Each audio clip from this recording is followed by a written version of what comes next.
Ah, great. Good evening, everybody, and welcome, Yeah, we welcome, are welcome. live. Hi, Valerie. Yeah. Hi, Eno. How are you?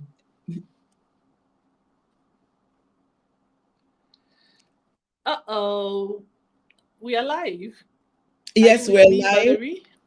Yes. I was just saying. Hello, everyone. You're welcome to our live. This is Valerie and I on this platform again to see your faces. This is an impromptu meeting, but we just want to share with you today. How's your day been? Mine has been quite eventful, but I'm glad I'm winding up for the day. So, yeah, Valerie, how's your day been? Oh, my day has been good. It's been a day full of thinking, wondering, asking questions. And yeah, and I'm so glad we're on this call because I want to ask you a lot of questions and I want to share what's on my mind and also hear from our viewers what they think, their opinions, and their questions as well. So it's overall a good day. Yes. All right. I think you should do something about your network because we are losing you, getting you back, losing you, getting you back. Oh, But all one. good Let me check. from Okay. this end. Mm, I have changed my provider All for right. Welcome yes. once again to our live. And as you come in, we'll ask you to share as usual. Please share. I want to take a couple of minutes to do that. I want more people to come on our lives. Please do us a favor to invite your friends and family to join us here on We Table It. Remember, we dissect the society. We discuss topics as it's bordering on everything about our lives, everything that has to do with us, community, politics, entertainment, health, whatever it is. Whatever is trendy is what we want to talk about. And we want to inspire changes with this conversation. You're welcome once again, and thank you for your loyalty every time coming on our lives. We'll be having the doctor join us in a bit, and yeah, it's all about the activism for, against violence against women and girls. There's a 16-day activism that's going on. Valerie, what do you think about this? Has it been in Kenya so far? The gender based violence activism, please share with us. Well, thanks, Eno, for the question. And these 16 days of activism against gender-based violence. I think it's my first year. It's something that's been happening for several years, but it's my first year where I'm actually, genuinely paying attention to what people are talking about and what's happening. Uh oh, And Valerie, we are losing. yes, Can you hear me? Yeah. I can hear Can you. you hear me, Valerie?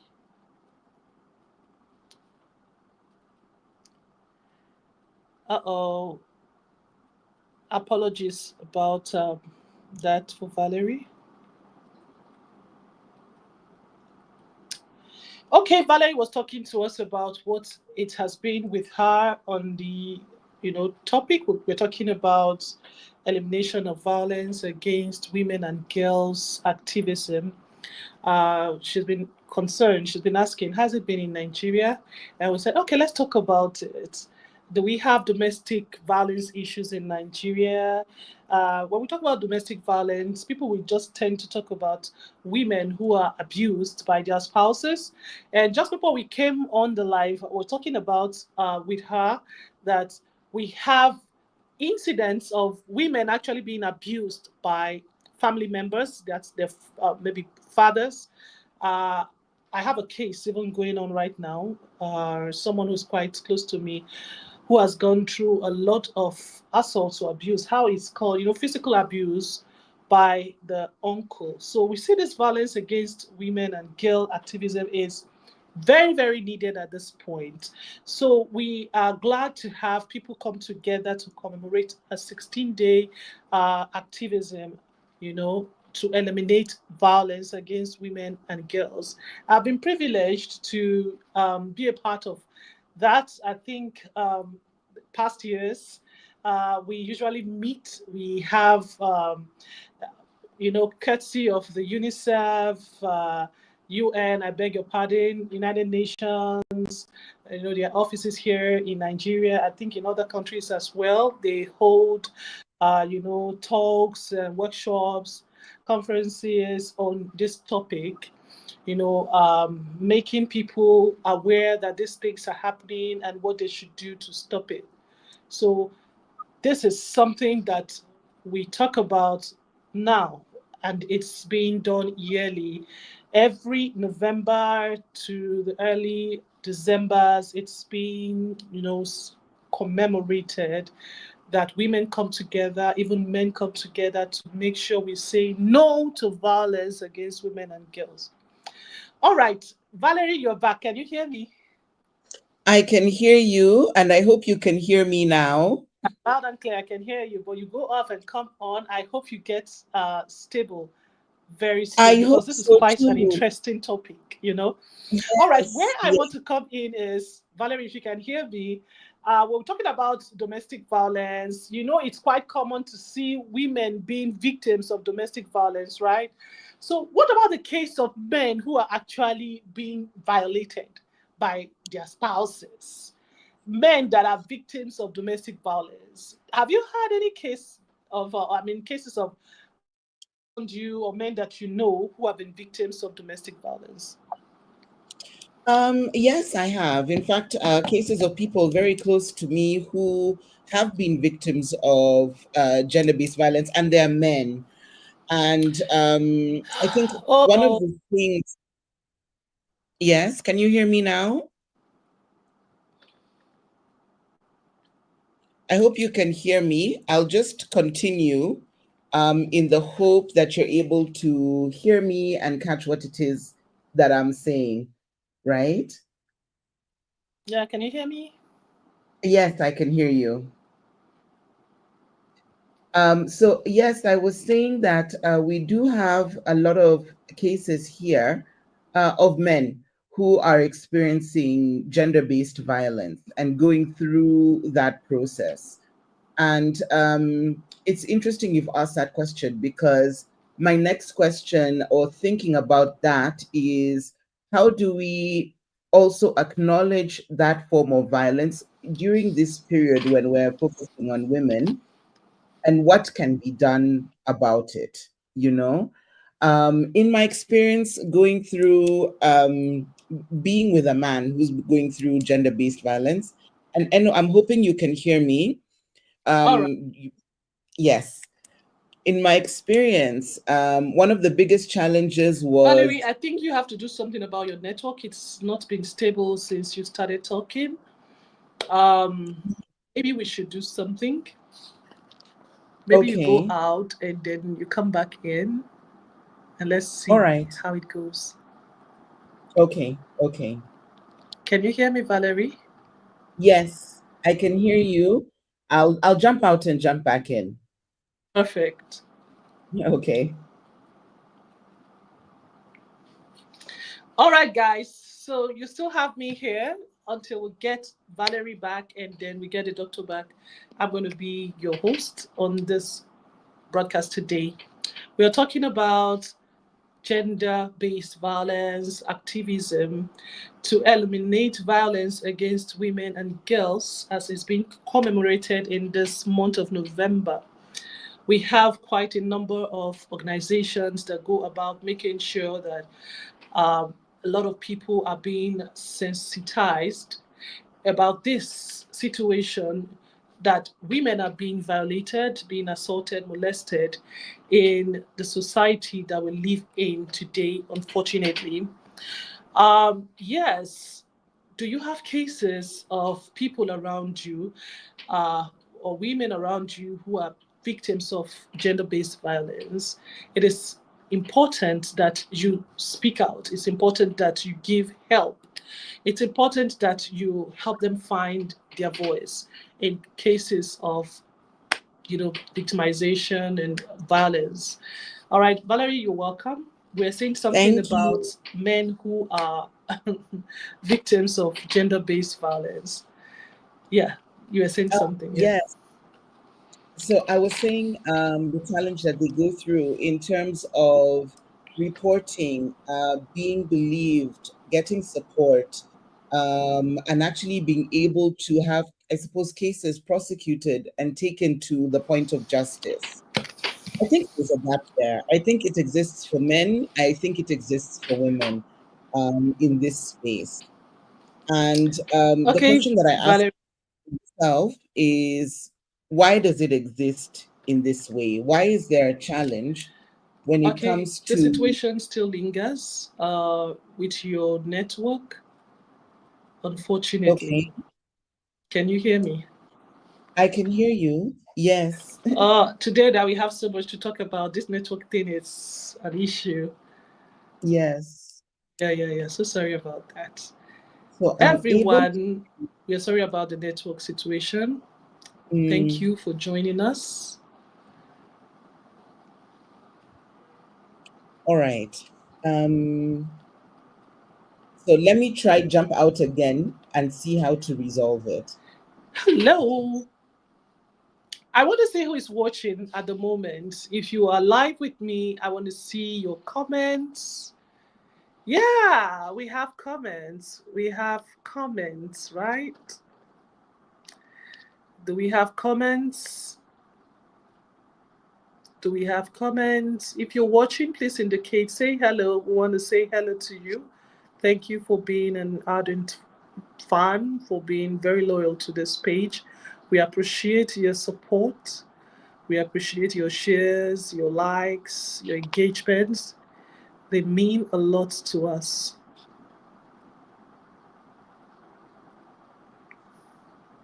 So, hi everybody. As you all know, my name is Edno, and I'm here as one of the co hosts of the We Table It platform.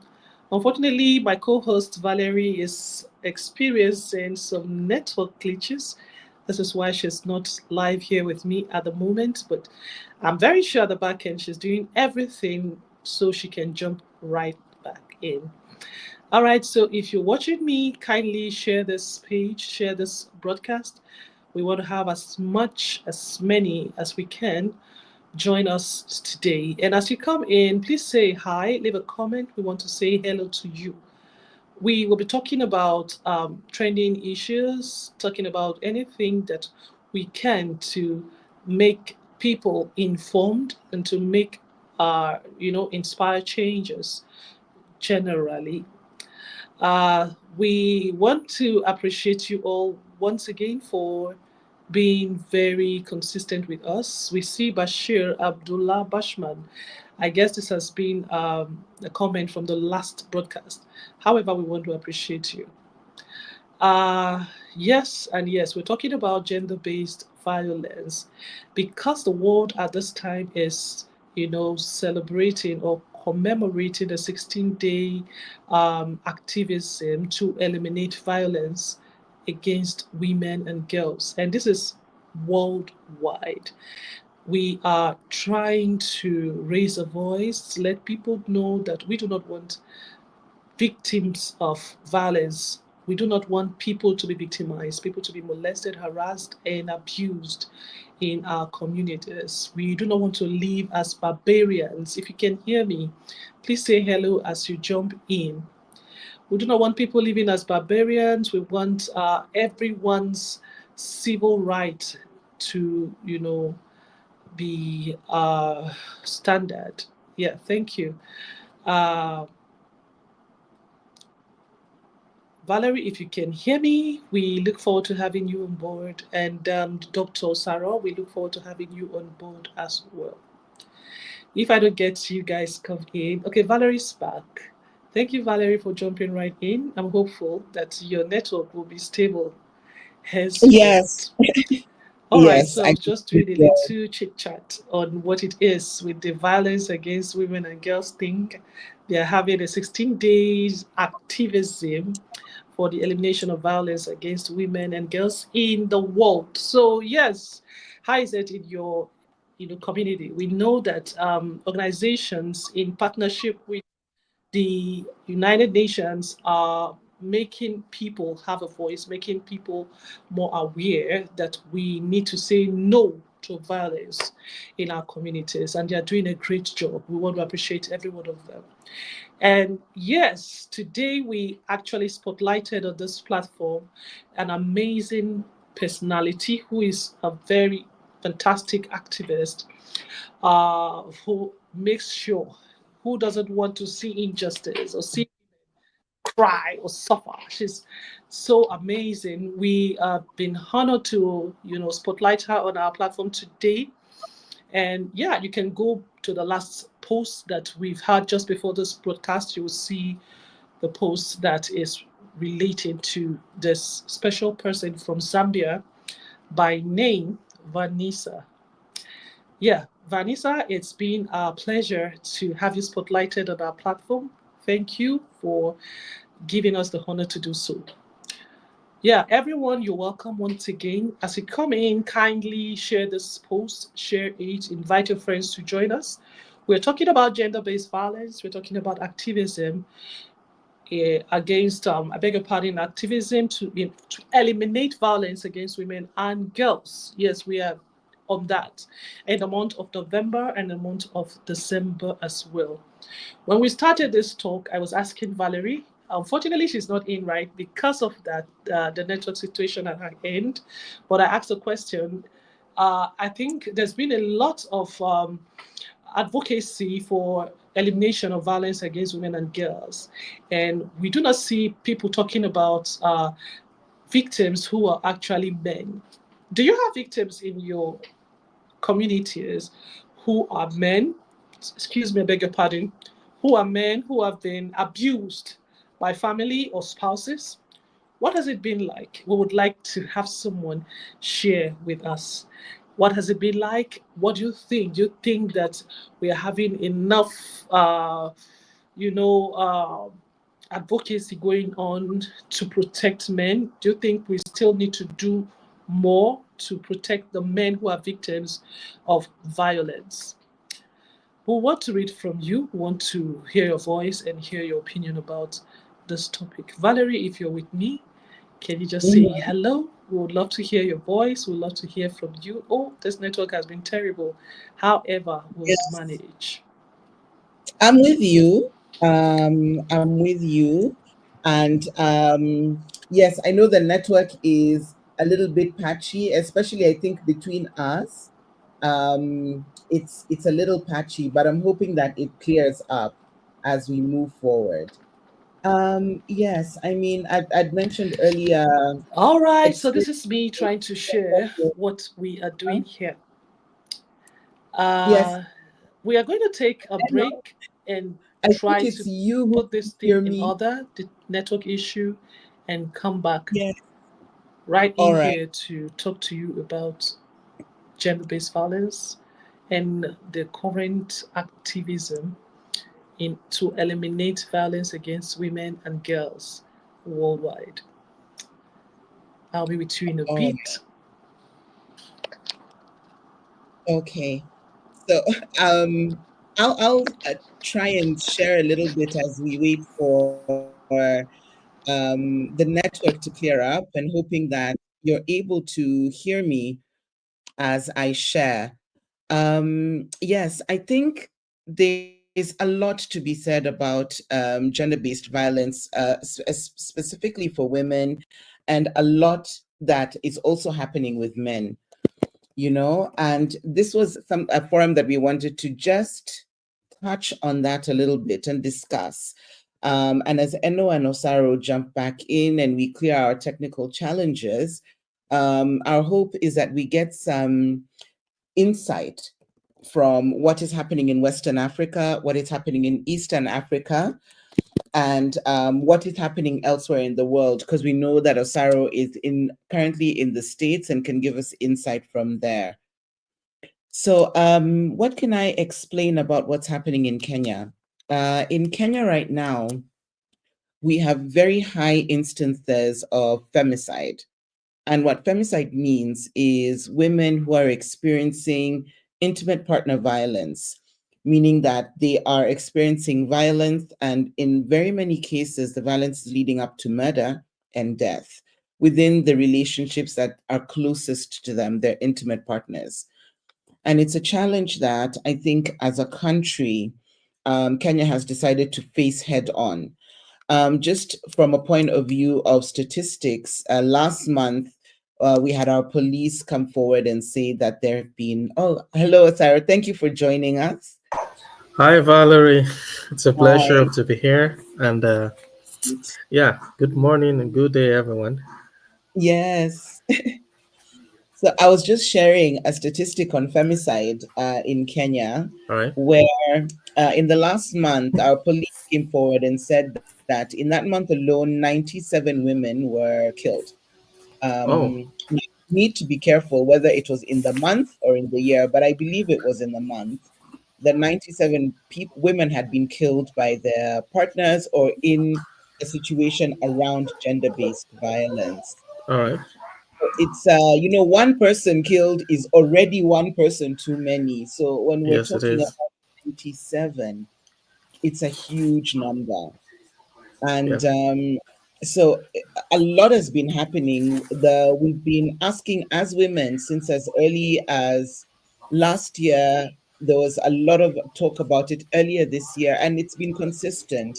Actually, asking our government and the president to call femicide a national disaster, right? To actually label it as that, because that's what it is, and something needs to be done about it. And so, as we kicked off the 16 days of activism on Monday, November the 25th, our president came forward and made a statement. And in his statement, of course, he stood with women and said that he was against gender based violence and proposed a budget of 100 million shillings to go towards a campaign over these 16 days. Actually, it was not on Monday, it was end of last week, neither here nor there. But the point is, he said he would give a money of about 100 million shillings to run a campaign for the 16 days of activism against gender based violence. And it was supposed to go, I think it's supposed to be informational and awareness as a campaign. So I say all this because there's something about that that made me uncomfortable. And I'll tell you why. When we talk about resources in Kenya and a national problem with people dying and people being murdered, 100 million shillings in Kenya is an excellent amount of money. However, if I put it in perspective, it's just below $1 million worth of having a national campaign targeting 52 plus million people to talk about an issue that is taking away lives. However, in our government, we're willing to spend hundreds and billions on other things. I mean, for perspective, we rejected a finance bill where there was a budget of 600 million for the one of the wives, I can't remember which one, the deputy president's wife or the president's wife, for their office. We don't know what their office does. So that was money allocated to them just to run an office. But we have a national issue and women are dying and they allocate 100 million. It's almost like a token of, here, shut up. And I also feel that's a whole form of violence in itself. That's my own opinion. So yeah, and I don't know, Osara, what do you think of that? And then maybe you can give us some insight from your point of view on the topic. All right. Thank you so much, Valerie, for. I mean, this is a very interesting and controversial, topic to discuss. And I say this for a couple of reasons.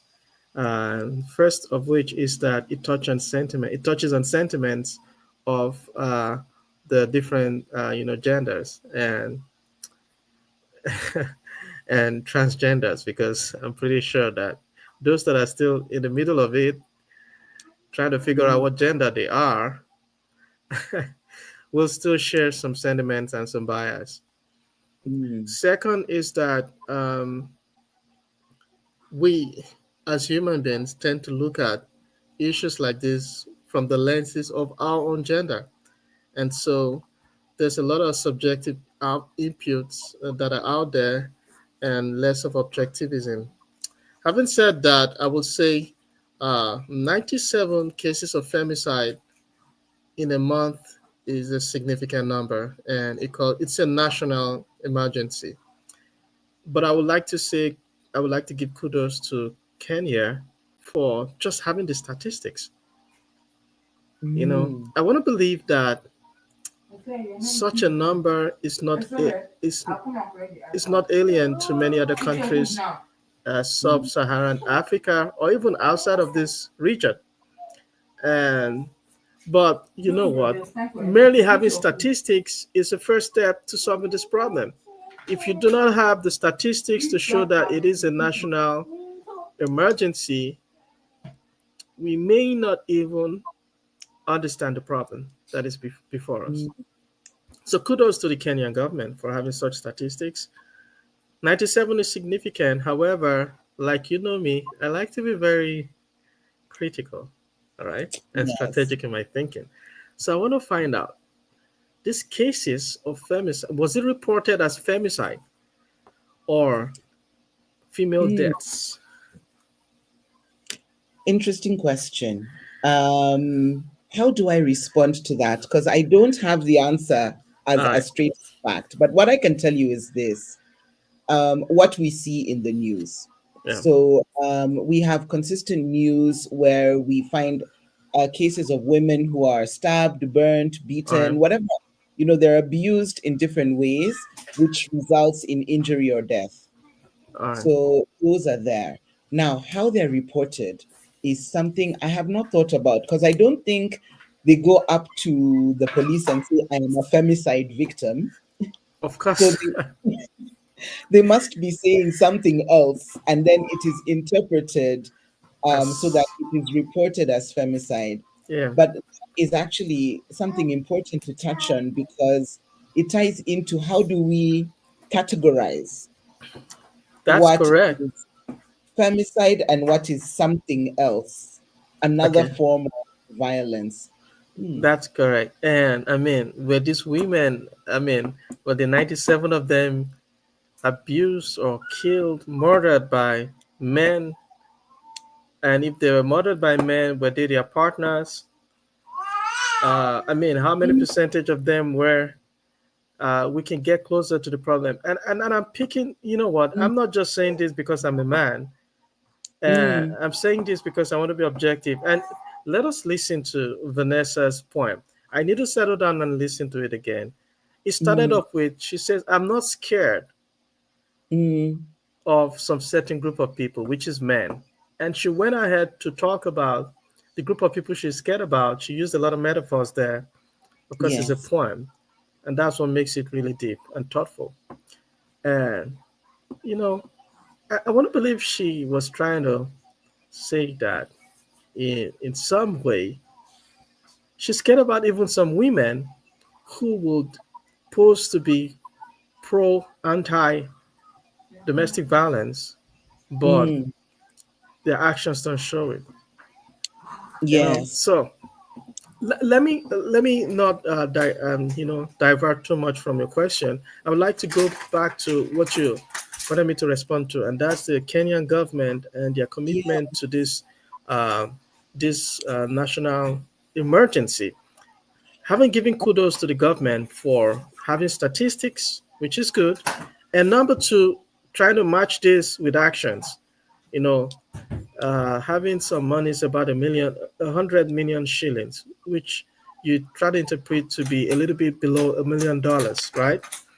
And Yes. comparing it to what they spend money on Yes. elsewhere, yeah. So it goes to Mm, show that they prioritize some other things to, yes. But and it's not Oscar, politics, yeah, and yeah, you sorry, I'm so sorry to interrupt, but I've it's had fine. like an aha moment that has shaken me a little bit because I am like, you've asked me a question, right? About the facts. And I realized as you were talking, I was asking myself, how do I consume news? Do I ask the questions to understand what is happening, or Not a am I response. also sort of caught up in this is happening and it's bad and we need to do something without asking the like, Yeah, okay, let's look at it deeper. And I think that could make a difference for us, looking at things a little bit deeper. yeah, Um, and one of the challenges is it's so easy to sell an emotion than it it is to is. sell a fact, you That's know. correct. So I think this topic is one that is very much sold a lot on emotions, and in the emotional space, the facts take a backseat. So we Hmm. stop asking questions, and we're in the state where we're looking at this has happened and it's bad. But yeah, I feel like I need to find out more, really actually expand my understanding. Yeah, that's true. Mm, And even in your parliament, I'm pretty sure you have women. yes, we do. So one thing I know about politicians is that they pay more attention to things that make the most noise. So they like to Mm, play to the gallery. So mm, I mean, if if it's going to show that they listen to the people, they have the plight of the people in their hearts, they will show up, put a lot of money into that aspect, and just to give them some political relevance. So, mm. what are the women doing about it or saying about it? Not in the open, but behind closed doors. Ah, That's the yes, thing. So, yeah. um, some of these women can come in the open and say, "Yeah, we don't support this," but they go behind closed doors and say, "Don't mind those ladies. Why would they put Mm, themselves in that position to be killed? They yeah. deserve it." Things like that. It's true. Where there's smoke, there's fire, Yeah, and whatever really is said in the dark comes to light. And when you mention that, I think of if there was somebody who was whispering internally, eventually we would be able to hear it, to see it, to know that this is actually their stand, yeah, even when it's not something that everybody is talking about at that time. that's true. Um, and yeah, I can't say that I can, looking at the people, the female women, not the female women, the women we have in parliament now, that I can point out somebody who I can say, yes, they have consistently just been like a bullhorn saying, this has to stop, this has to stop, this has to stop. Yeah, Uh, there are some who do support initiatives, but how much noise do they make about it when they're in a position to make noise? that's true. It's yeah, worth pondering over. Mm. That's true. Yeah, but having said that, I haven't heard many governments do the same thing that you just said Kenya government is doing, reacting to this.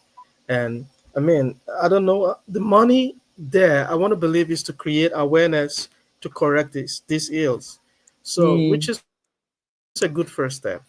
And if they see that the statistics makes a significant drop in following months or years, then they'll see that it's working and perhaps channel more resources to it. Mm. Who knows? But it's a good first step. Not enough, definitely not enough. But I think Yes. it's the direction is positive. So which is good. Oh, yeah, Yeah, I'd not thought of it that way. So yes, definitely.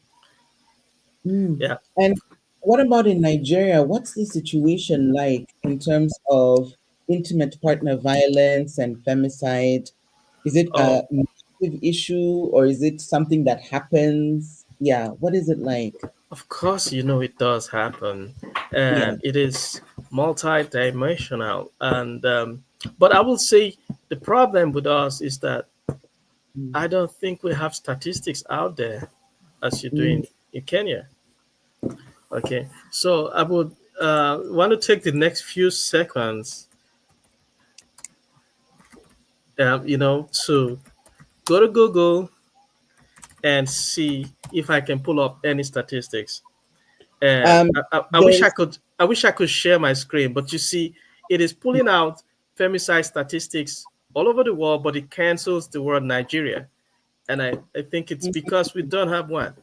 And so you see, how do we want to solve the problem when you don't even understand?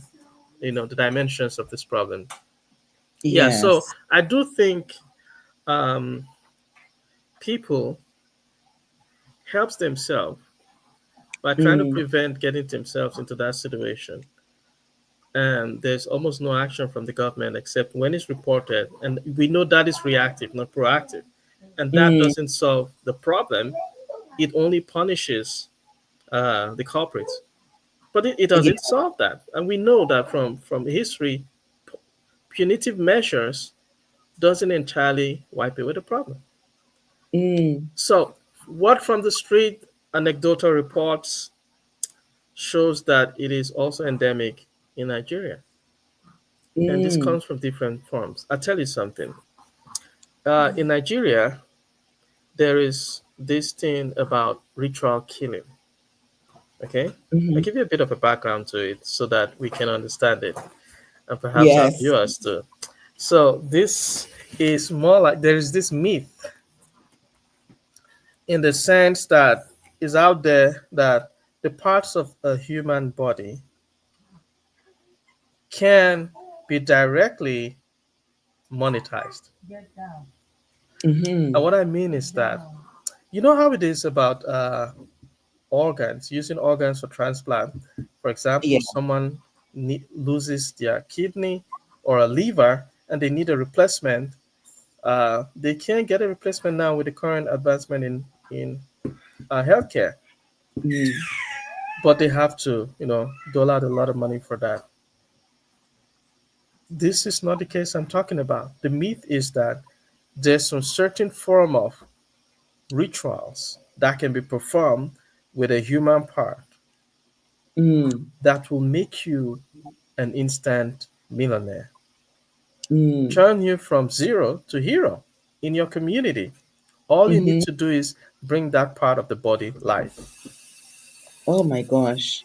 Yeah. So this is the word. This is the myth. All right. I don't know how true it is, but it exists now. There. So you have more of females getting involved, being the victims. And I'll tell you why. Mm, Because you hear stories. The stories are everywhere. So it's not like I'm saying things that are out of proportion. They are everywhere mhm. and it can be read. So, I have to say this because it's the truth. We have to accept it to solve it. So, a female part, for example, a female breast, a female's, Yes. yeah, uh, private parts, they can chop it off and take it to a certain uh, ritualist, and then they will do some how do I put it? I won't call it magic, but they will do some rituals, perform some rituals, and that would immediately make that person an instant millionaire. The person will have money for life, however the commitment is. But that's the story. So a lot of females are targeted, and then you find that those women of easy virtues, those that sell their body for money, those ones come easy because you find men luring these women. They want to have that. They want to pass the night with them, pick them up in their car, give agree for whatever price the woman calls. I'm talking about a Mm, prostitute, right? And yes. then take her home or into a hotel most times. And the news in the morning will be they saw a woman dead in a hotel room with some of her private parts missing. Oh It's a common, gosh. yeah, it's a story that hasn't happened once or twice. It's there. Mm, So this has been uh, a recurring incident, and guess what? The story is magnified, and it occurs more towards the end of the year. That's mm, towards the festive season, the Christmas season, when people want a lot of money to spend, and it's just something that has been happening. So what I'm trying to say is that females are targeted more because it is reported more, you know, and when I say it's reported more in the reports, you find that it frequently happens much with the female than the males. mm, I don't know why. It's either because maybe their parts are set to make more money, or they fall easier to whatever tricks these people will play to get them mhm. into a safe place for them to carry out the heinous act. Mm. Yeah, so I will put that at the top of the list of violence against the female gender happening Oh my back home in goodness. Nigeria. Yeah, it's That very, is eye opening. yes, Really, really eye opening in yeah. terms And of the scope of what this violence looks like, you should I know? even shock you? Yeah, I was, Please, yeah. I'm So ready. let me even get to this point whereby, Mm, and I'll give you examples, okay, real life, and it can be checked. You can search it to fact check me. Um, it has even happened between partners. I'm talking of mm, boyfriend girlfriend. So a boy mm, makes a lot of money. Economic condition seems to be not so good now. So mm, girls who are easily carried away with lots of money, flashy cars, will want to hang out with a man who, mm. you know, offers them this type of lifestyle, the blink blink lifestyle attracts Yeah. them, and then they get comfy with this man, and of course perhaps they start dating. There's a couple of times you've I found out in the news that this happened between people who are dating, and then when the girl comes gets comfortable, things start to go south with the Yeah. man luring her and then carrying out this heinous crime. Some of them Yes. are caught. I want to believe that many are not caught, but of course some are Mm, caught, and this is the story. So, mm. and this is really bad. I do not think there's Yeah. statistics, but if there were statistics, I think the number would be shocking. Yes. Oh gosh. Yes. You know, So, I can't say I've heard of us having that here. But also from a point of view of not looking for the information, because it's not occurred to me as a thought to look to see if that is also a form of gender-based violence. But listening to you talk, what comes out to me is really a violence that is you off guard, you yeah, know. So you're not expecting it. You're going about your day to day, and before you know what's happened, that's it. yeah, The Yeah, it's just over. And we have had a case here where somebody was, she did something similar. She met a guy online. They decided to go to his place, which was somewhere, and she was chopped into pieces. oh, What we weren't told is whether all the pieces were found and put together, but yes, it has happened in that way. yeah, But you never thought about the why of that. mm-hmm, Why would somebody now want to chop someone into pieces? Because if it's not your house, because I think they ended up in a lodge, and you leave the body there, by the time they trace back to you, depending on how they find you, it could be whatever process it is. yeah, Mm. But yes, it's worth understanding why. And you mentioned there are no statistics. There's actually one place I found a Nigeria statistic, and I think I'll put the post. I'll share it as a link underneath this video in the comments. The UN have a global. I'm trying to remember what it's called. It's like a global database of gender-based violence around the world, right? And they yeah, report percentages. So in East Africa, the percentages are very high, where 40 to 50%, let's say 30 to 50% of women at some point in their lives experience gender-based violence from wow, an intimate or a family member. And now I understand because the statistics for Nigeria were very low, were lower than the world average. So the statistics it's only 20% of women. I'm like, wow, when I was looking at the statistics, I was thinking, my goodness, Nigeria is like the safest country in Africa for women when it comes to this, because while we are all here in our 40, 50%, Nigeria is at 20%. But it ties into what you said. If you don't have all the statistics, you can only work with what you have. yeah, And then that paints a more realistic picture of, so this is the reason it's so low, you yeah, know? the way the data is being gathered might not be giving the full picture. And let's do a bit of math, okay? Let's do a bit of math. Mm, Yeah, I'm sorry that I cut you short there, but yeah, it's part of mm. the wow. Let's do a bit of math. You have, what's the population of Kenya? Somewhere between 50 and 55 million. All right. So let's Mm, work with 50 million because it's going to be easy for me to calculate, right? So okay. what percentage was Kenya falling in? Let's imagine it was, We were at 46%. wow. You mean Yes. 46% of women Mm-hmm. have faced this? Yes. Okay. All right. Mm, So if we say 46%, we're talking about 23,000. No, 46% of the, is it of the mhm. population or of women? Of women. Oh, of women. All right. Mm, So let's imagine that the Kenyan population is 50% women. okay. Let's just imagine. So 46%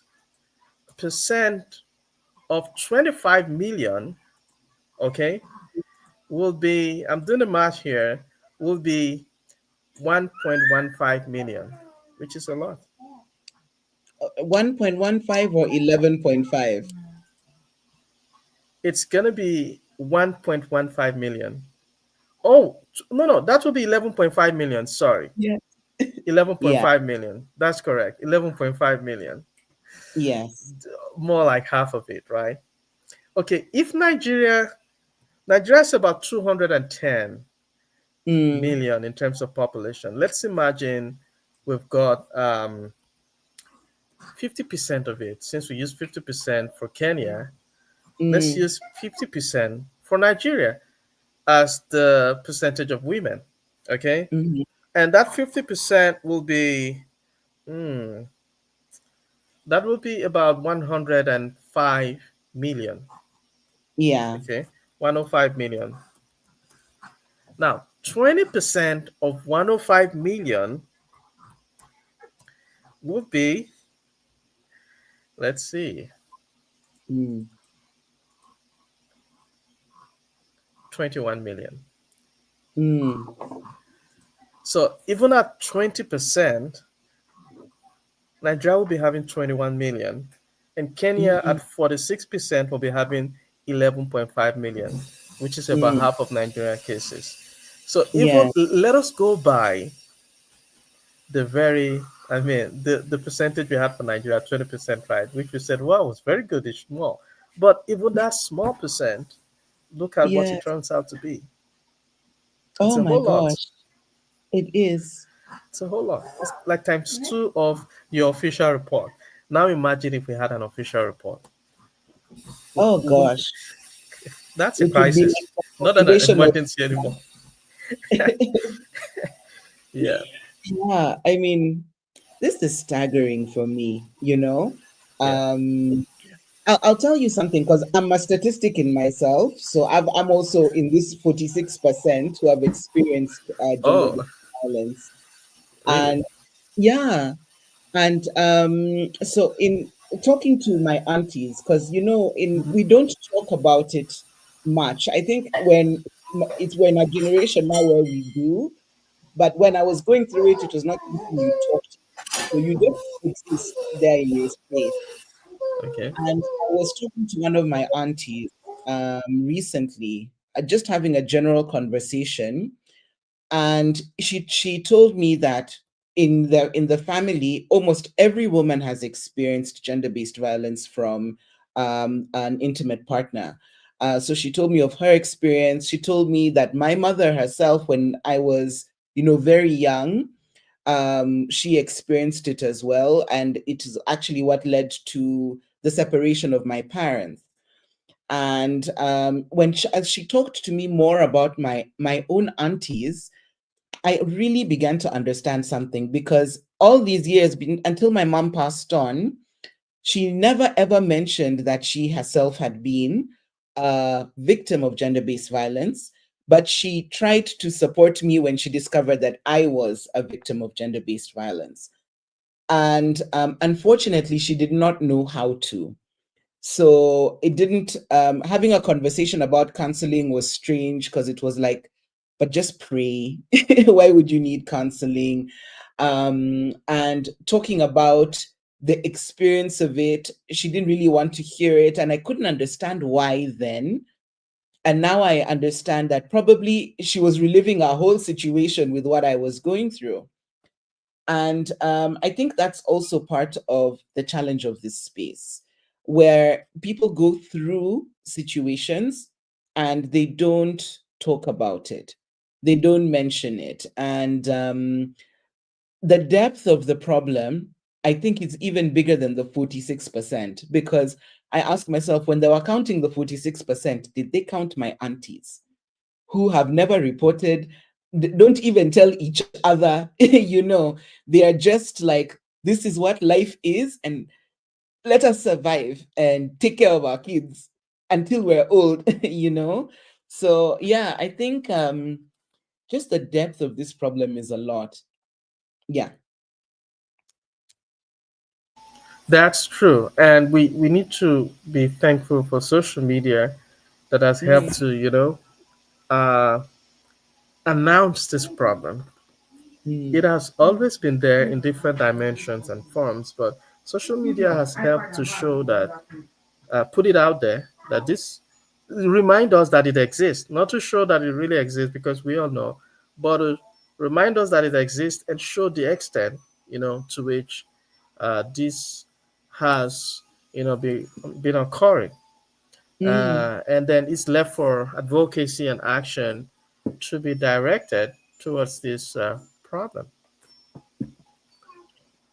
Sorry, I want to ask you something. All right. Just to do like another comparison. So in Kenya, right? Yeah. When we talk about gender-based violence and resources available to support women, they tend to be in lower income areas where the populations are higher, you know? Yeah. And I ask myself, then what happens to middle income, higher income women who are in these situations with men who have resources? So when you can just run and whatever, I think it's different, but I'm like, where do they go? And It's so is it the same in Nigeria? I won't believe it is the same everywhere in the world because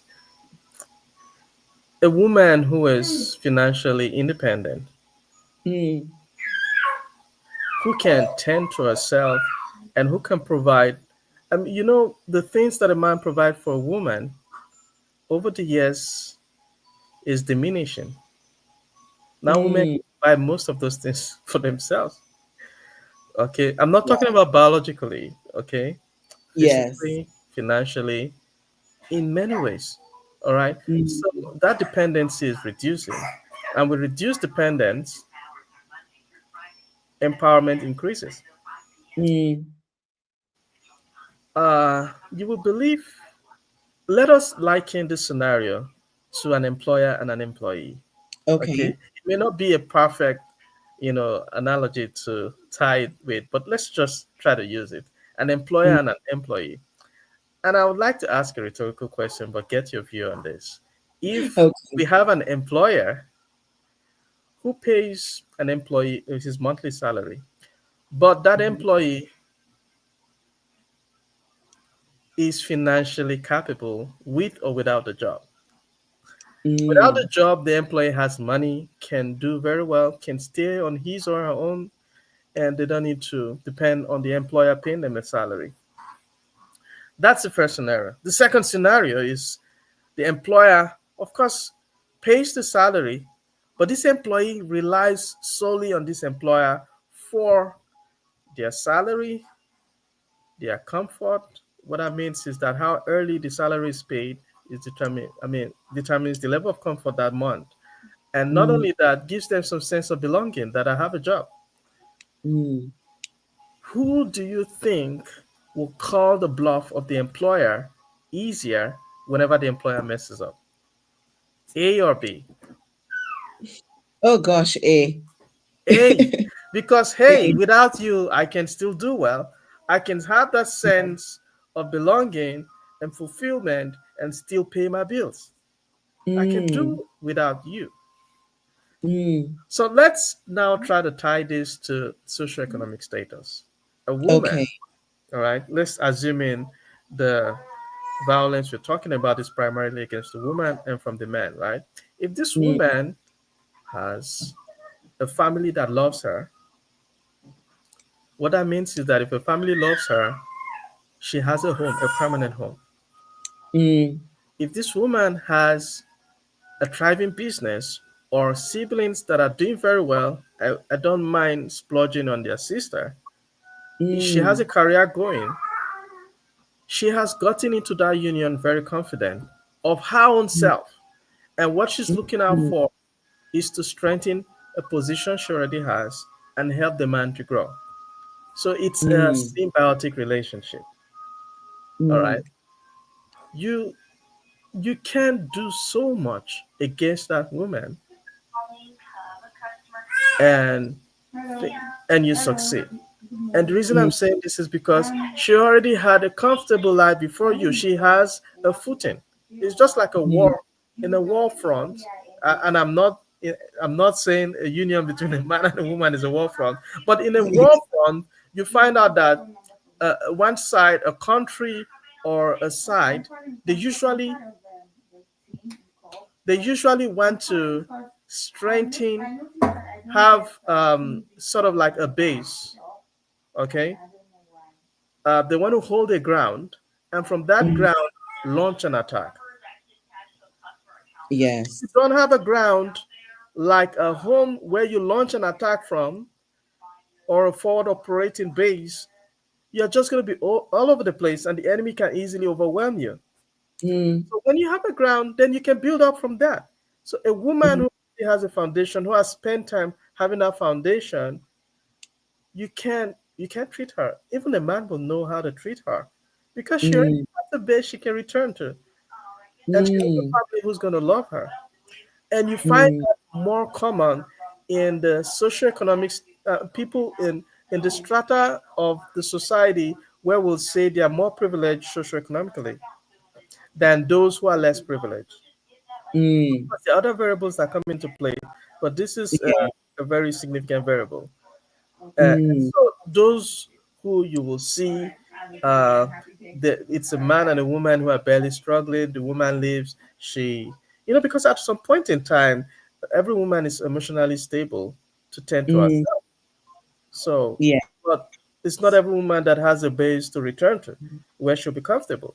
So they tend to, Mm, where she will not be stigmatized or subjected to religious, cultural, and traditional stigmatization for living a union that perhaps is laden with domestic violence.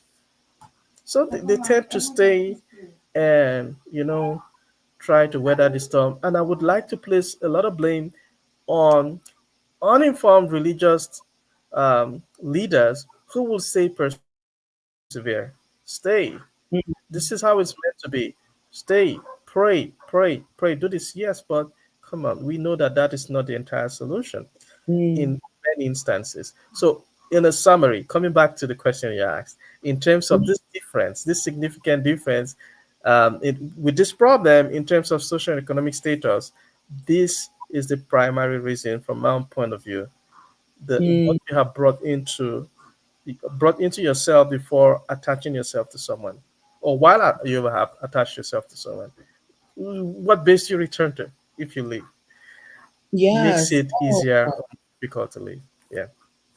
You've touched on something I think that is so interesting. Because I don't think I'd ever thought about that base. Your support structure exists, Yes. even if you try to run away from it. The support is there, you know, and um, there's an emotional element to being in a gender-based violence situation where you have to go through your emotional journey until you get to the point where you wake up and you decide enough is enough and I'm going.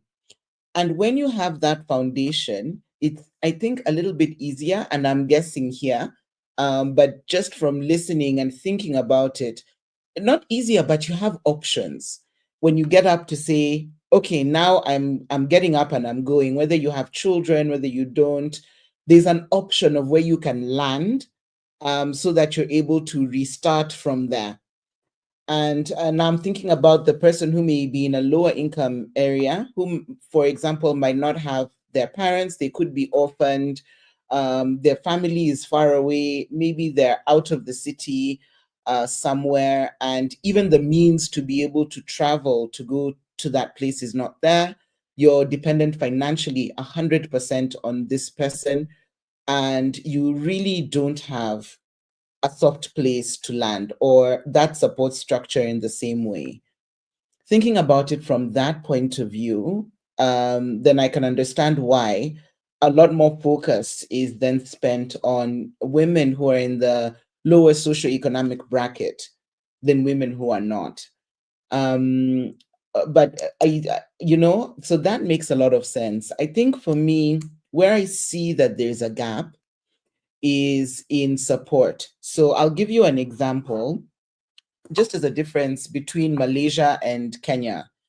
So when I was in Malaysia, what I found was there was a lot of support in terms of if you were in a problem, there was numbers that you could call. Somebody would always pick, no matter what time of day or night.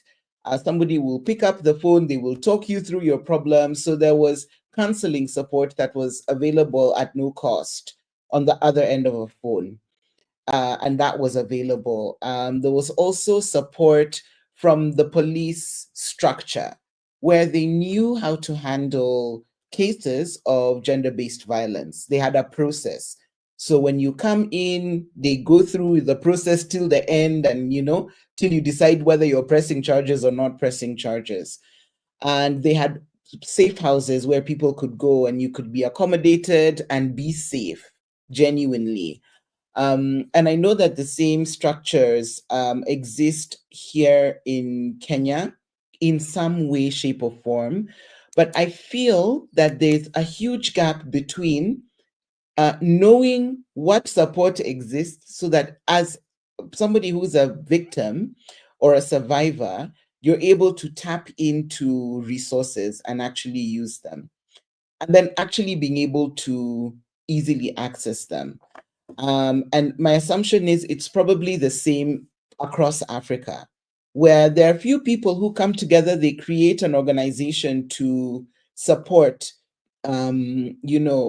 people experiencing violence. But how do you find this organization and the like?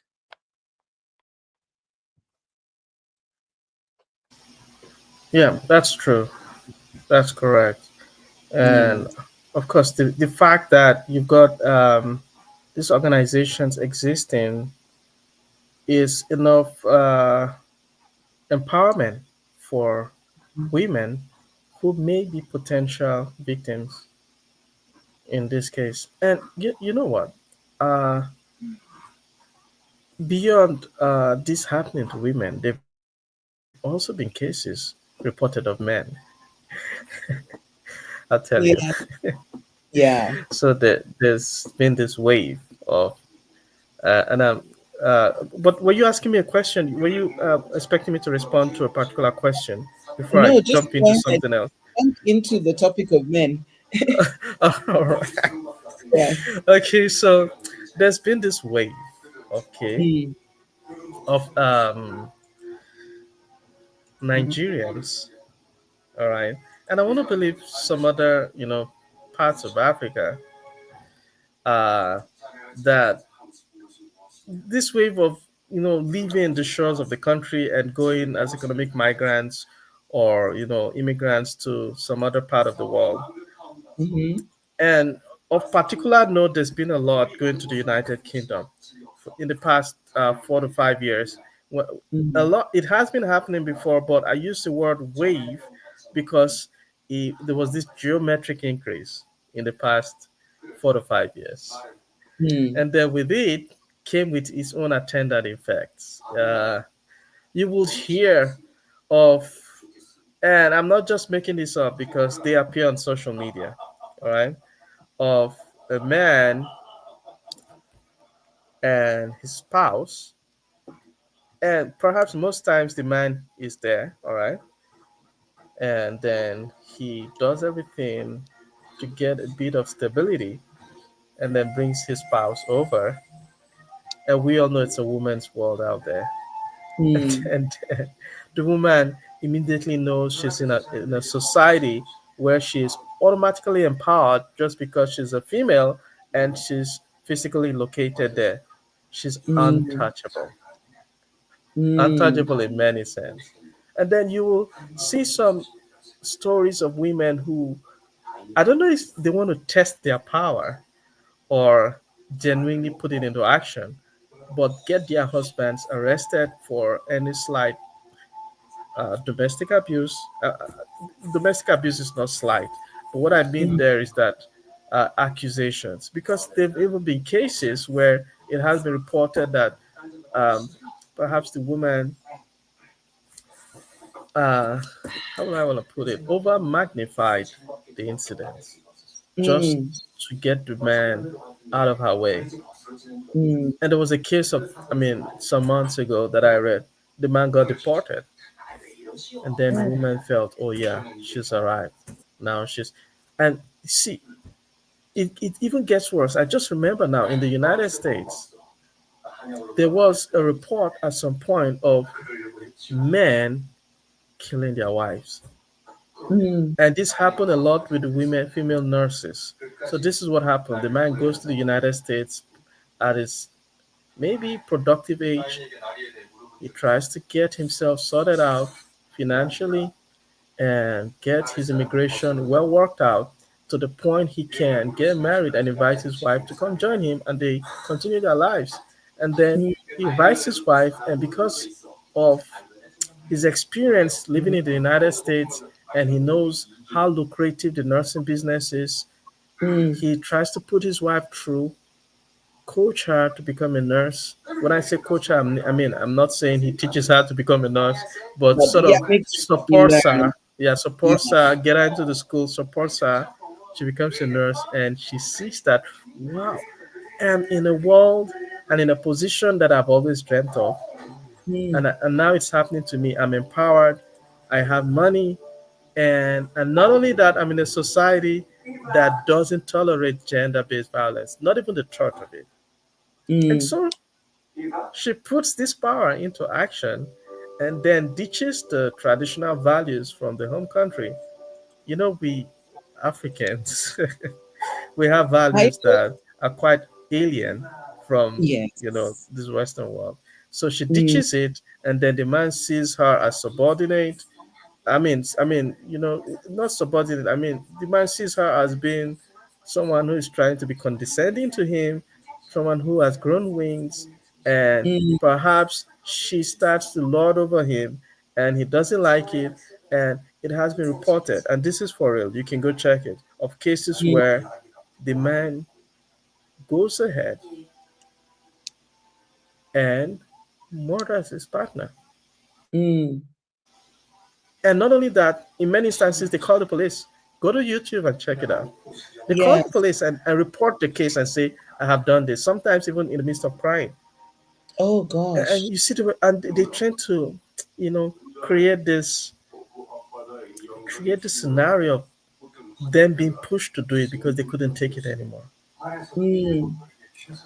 Many cases, you can go check it out. So, Yeah. this is the gender-based violence, but this is a particular cause and effect scenario that Mm, has statistics in the United States, and I want to believe in the United Kingdom, that are mm. significant. Yeah. Oh goodness. Yes, It's interesting, and it makes me wonder, how do we define violence? Because it sounds like a cause and effect situation. it does. It sounds like a situation where you don't everything is changing in a way that you can't recognize, and to get the support that you need to wrap your mind around how to cope here is it's Yeah, just not, in a way that you can see it. So then, what I'm hearing is that the same way I mentioned here, women, you're taught to hold on to your whatever is happening, hold on to your home. Let me call it that. Hold on to it. Protect your marriage. Yes. Men are going through it in the same way. Put your wife in line, and make sure that your home is retained. But in doing that, because she can't go anywhere, you're the one who brought her. So you're responsible for her as her protector, as her partner, as the man of the house. You have all these hats and responsibilities that are given or expected of you as a man, and you're not getting the support that you need till it drives you over the edge. So you don't know how else to behave. You're just who you are, Mhm. you know. And so I think there's something to even look into there. And it ties into what you said earlier. You said we need to move from being reactive to being proactive. Because if this is something that's known is likely to happen, it's something that should be, I say, like treated the way we take our kids for vaccines because we don't want them to get a disease, is the same way we need to treat gender based violence. Before marriage, you're normally taken for counseling. Depending, as a Christian, you have to do several months of counseling with your pastor, with the church, so that you can then get married for some understanding. And I think when we look at scenarios of gender based violence, understanding how they come to pass, because this one is very clear.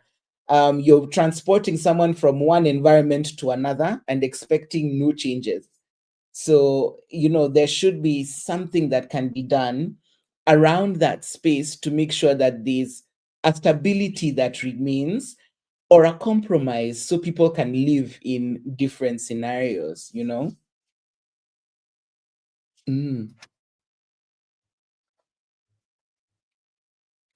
That's correct. That's correct. And but there have to be a call to action and a purposeful meaning to the action, and only mm, then can we start to you know talk about solutions. And just like you said earlier, there's cause and effect of all this. We mm, can keep on applying punitive measures to the effect without taking a look at the cause. Some of these cases could have been avoided if I'll give you. Let me put this in perspective. Okay, um, you have cases where the man and the woman are both at home alone, and the woman knows that I'm provoking this man, and perhaps mm, she also knows that he doesn't have much to match my verbal dominance or emotional stability, mm, and he gets unstable very easily, but she keeps poking. So that's a cause. And mm, just like one plus one will always give you two, the effect in many instances always match the cause. And that mm, happens. And we've heard a lot of sad tales. And that doesn't excuse any behavior, but for some instances, it does help to minimize the cost and then see how that can, help us to avoid the attendant effects. yes. This you know what? This topic is it's very sensitive, but it's multidimensional. It It really is. Yes, it Yeah. is. It I is. understand why they need 16 full days. Ah, it is. Because, yeah, it can't be um, expounded on in a day. That's I'm correct. looking at our time and thinking about, I had so many points I wanted to touch on, but I'm like, my next point will be another 30 minutes of exploration because, I mean, the topic just, it's like an onion. You just keep peeling and learning. Hmm. Um, but I will tell you one thing that I really picked up from our call today. First is I need to be careful in my analyzing, taking in of information so that I don't get caught in sensationalism, but Okay. really understand the facts so that I'm able to fully support a cause Yeah. because I get it, and I get it from that foundational point of view. And also, I think in Kenya, we are going through a period of being upset. Everybody's upset. We are upset with our government. We're upset with our leaders. We're upset with our president. We're just upset. So whatever they do is wrong, you know. But you've opened my eyes to something. There are things that are working. They might not be working the way we would like them to, but that doesn't mean that they're completely broken. And so there is relevance to the president standing up and making a statement against femicide and against gender based violence. And flowers need to be given where flowers are necessary. So there's relevance there. There is relevance that money has been put aside to actually do something about the problem. You know, it Yeah. might not be what I would expect it to be. You know, in my dream world of solving this problem, there's what I'd like it to look like.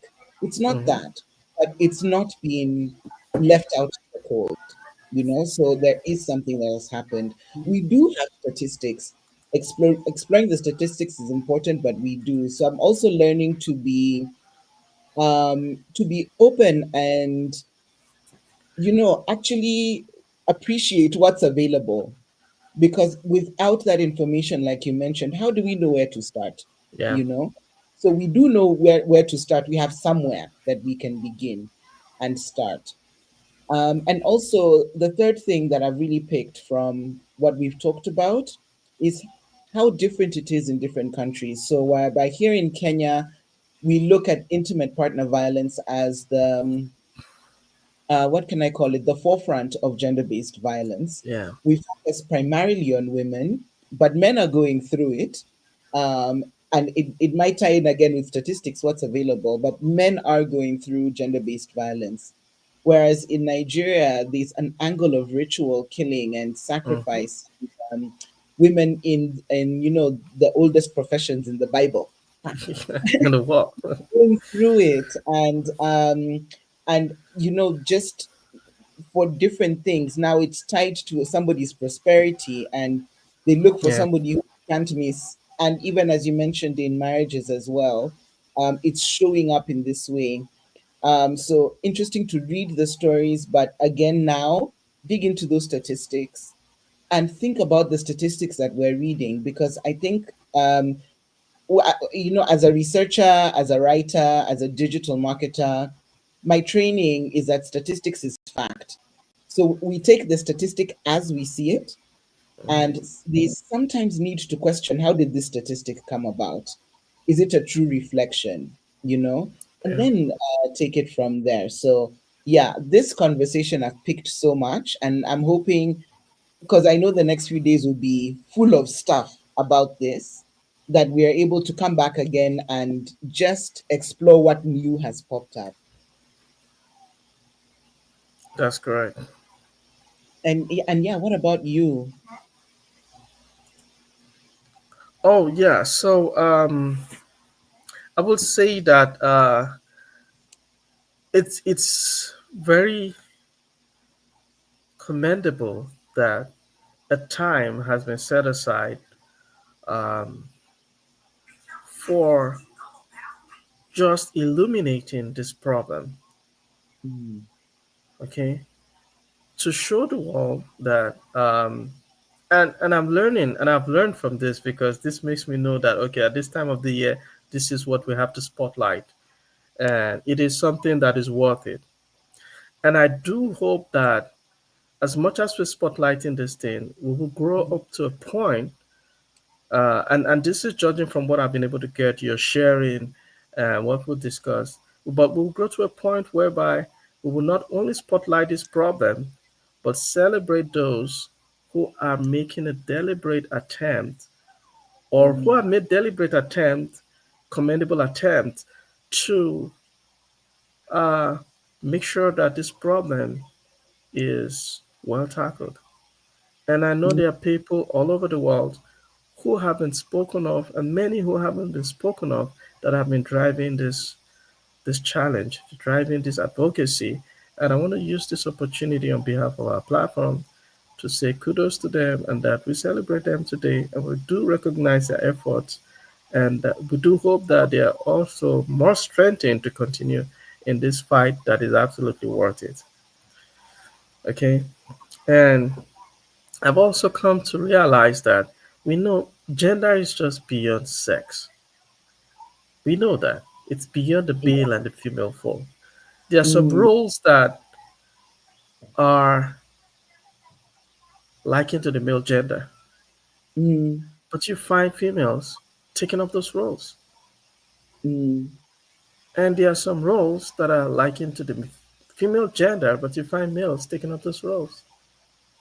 Yeah. And beyond the physical abuse tied to violence, beyond all the killings and the likes, there are other forms of violence we haven't touched on or we don't even know that are happening, and they are having significant effects on people's lives. You can have a job position open out there, very Mm-hmm. competitive, Mm, and perhaps the hiring manager, maybe it's a man or whoever he is, decides to go for a less qualified candidate who is a woman because she's offering him something the more mm, qualified man doesn't or cannot offer him. That I would mm, like to see as violence also, because that touches on the psychology or the well being of the man. So, mm, when we talk about gender and violence, this can go both ways. Um, that doesn't excuse the fact that I do believe the female gender is more at the receiving end when we mm, look at statistics, and not only look at statistics, but look at the aftermath effect on this certain group of people. So just by discussing this today with you, Valerie, mm. and our team team host, and our host left, by the way, but we believe Yeah. she's in the background. Just by discussing this helps me to know that these things are happening. No, I know it's happening, but it helps to raise my awareness, my consciousness Mm, about it. And I do believe it will do the same thing, or it's doing the same thing to a number of people out there, TV viewers and the likes. And that in itself is creating advocacy, creating a call for action, creating awareness, and most importantly, creating the much needed change solution to this scourge in our society. I want to urge everybody out there, wherever you are, in whatever position you are, if you feel you are in that position or role that can help to mitigate this, this danger happening in the society, where people mm, are targeted merely based on their gender or their sex, where people are targeted based on that, uh, if you are in the position to stop it or lend a helping hand, please go ahead and do it, because it mm. does make our society a better place when we can do away with scourge like this that we know is happening, and it is for real. Yeah, so that's my message to all those out there, and this is my key takeaway amongst others. I mean, others from this discussion. I mean, I learned about what the Kenyan government is doing about this, and contrary to what people may want to hear from me, I did give kudos to them for recognizing that this thing is there and starting up something. Of course, they could Yeah. do better, but they have done something, and who knows, this may lead to some other, actions that they will take. I want to call Mm. on other governments, emulate the Kenyan government, take a bold step, not just in words, but in action. Put That, money where it's supposed to be, and let us begin to make this conscious and positive advancement towards a zero or almost 0% statistics when it comes to gender based violence. amen to that. Yeah. Yes. Yeah. Oh, thank you. Thank you so much. And You're welcome. yeah, as we wrap up, I'd just like to encourage everybody who's watching, listening, please like, subscribe, and share this conversation. It's one of those that is going to make a difference for anybody who comes across it. I'm sure That's correct. anyone who listens to us today will learn something they didn't know before. We're learning from each other. We've known each Mm, other for years, but we still have room to continuously learn from each other. So, yes, Right. share.